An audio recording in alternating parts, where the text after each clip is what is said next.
In the dry heart of Afghanistan, where the mountains rise like ancient witnesses to forgotten stories, there once lived a father and his two children, Abdullah and Pari. They didn't have much, a small house, a few goats, and a sky that stretched endlessly above. But they had love, the kind that keeps you warm even when the snow bites at your bones. Every night their father told them stories of monsters and divs and children taken away to other worlds.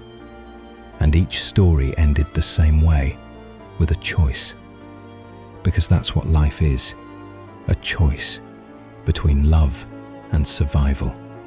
But one morning the story became real. The father took Abdullah and little Pari on a long journey, across the cold desert, through villages that had no names, to a city that smelled of dust and promise. Abdullah carried his sister on his back the whole way. He thought it was an adventure. But adventures are rarely what they seem. When the story reached Kabul, everything changed.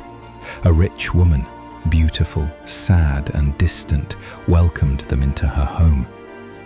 The father looked at her with eyes that had already said goodbye. That day he made a choice, the kind that breaks the soul yet feeds the body. He sold his daughter, Pari. The father rolled the way. Abdullah ran until his legs gave up, until the dust swallowed the wheels, until the world went quiet. In that silence, something inside him shattered, and the mountains echoed. When sometimes love doesn't die, it just gets buried under the choices we make. The years passed, yet the mountains stood still, watching generations rise and fall beneath their silent gaze. The laughter that once echoed through the valleys had faded into whispers. Abdullah, now grown and weary, often walked the same dusty paths his sister once ran upon, hoping, perhaps foolishly, that her laughter might return with the wind. But time is a cruel sculptor. It shapes our hearts and then shatters them to test their strength. In the bustling city far away, Pari lived another life, one of comfort, of books, of rain on glass windows. Yet sometimes, in her dreams, she saw a small boy running across endless fields, calling her name. She did not know who he was, but her heart remembered. One night, thunder rolled through the mountains. Abdullah found an old photograph, worn, faded, nearly torn apart by time. Two children, side by side, a smile shared before fate divided them. And in that fragile piece of paper, the past came alive again. Memories are strange things. They sleep inside us until the right silence wakes them.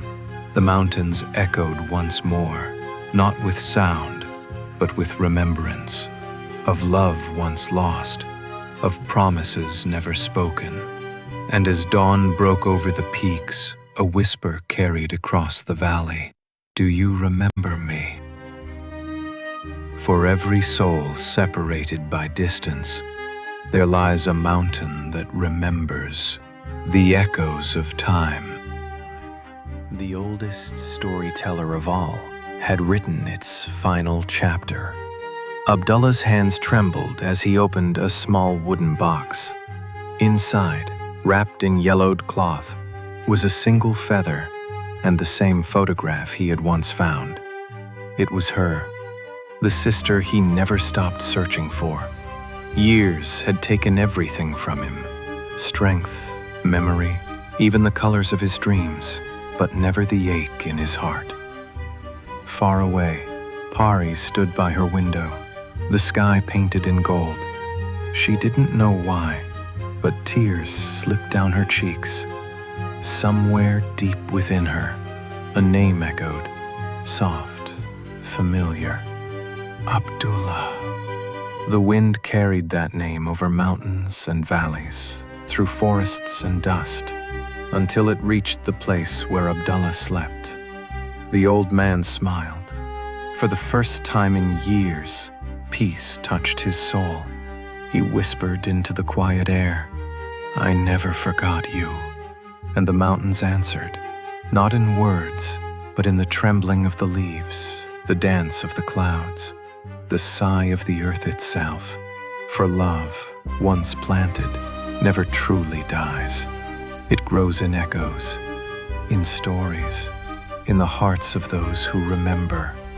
As the last light of day slipped behind the peaks, the mountains stood tall, silent witnesses to a promise that time could not erase.